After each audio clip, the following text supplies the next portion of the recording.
European Union's foreign policy chief has ruled out a transatlantic alliance against China and dismissed systemic rivalry with Beijing.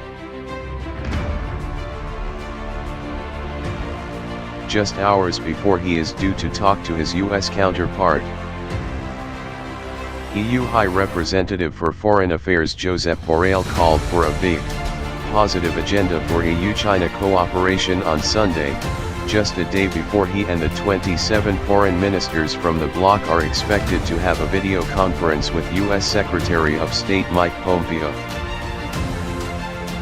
The meeting is expected to focus on China and disinformation, and will be followed in a week's time by the first EU-China summit under European Commission President Ursula von der Leyen and European Council President Charles Michel.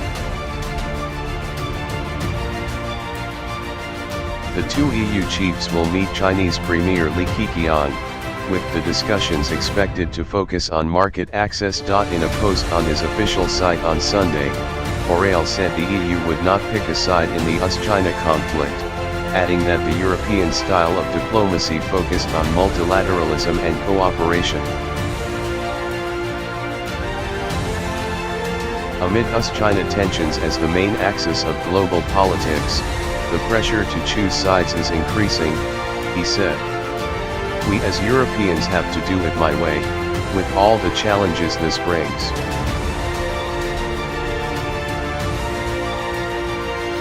He also offered the clearest sign yet that the EU was prepared to tone down its rhetoric of treating China as a systemic rival, a policy reached by the last EU Commission team whose term ended late last year.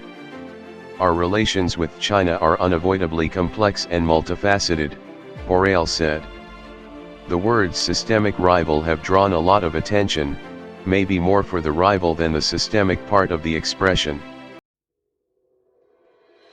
But it doesn't mean that we are embarking on a systematic rivalry. Virginie Bateau-Henriksen, Borrell's spokeswoman, said the statement did not amount to a policy change. This is not at all in contradiction with the strategic outlook, which clearly said China is, simultaneously, in different policy areas, a cooperation partner with whom the EU has closely aligned objectives, a negotiating partner with whom the EU needs to find a balance of interests, an economic competitor in the pursuit of technological leadership, and a systemic rival promoting alternative models of governance, she said. To avoid conflict beyond its trade war and geopolitical contest with the US, China has repeatedly rejected the idea of systemic rivalry with the EU, saying its relations with the bloc were based on partnership. With cooperation and consensus always greater than competition and differences, China and the EU are long-term,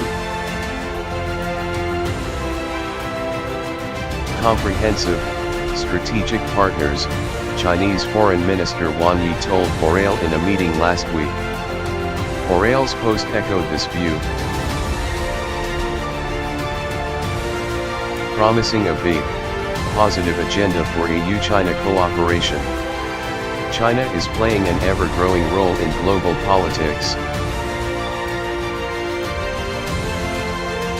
and we have great interest in working together on the many issues where its role is essential, from the recovery of the pandemic to climate change and sustainable connectivity, he said.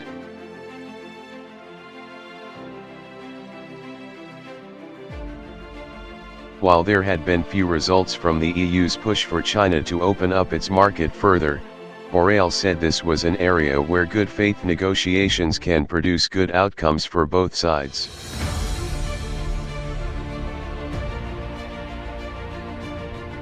I hope we can conclude them as soon as possible to end the current situation of asymmetric openness, he said, referring to the negotiations over the EU-China investment treaty that both sides hope to complete this year.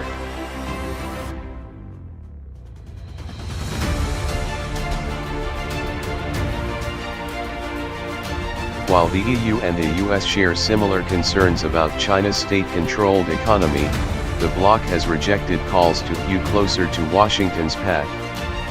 US-China relations are set on a path of global competition, regardless who will be in the White House next January. And this confrontation will frame the future world order, Borrell wrote.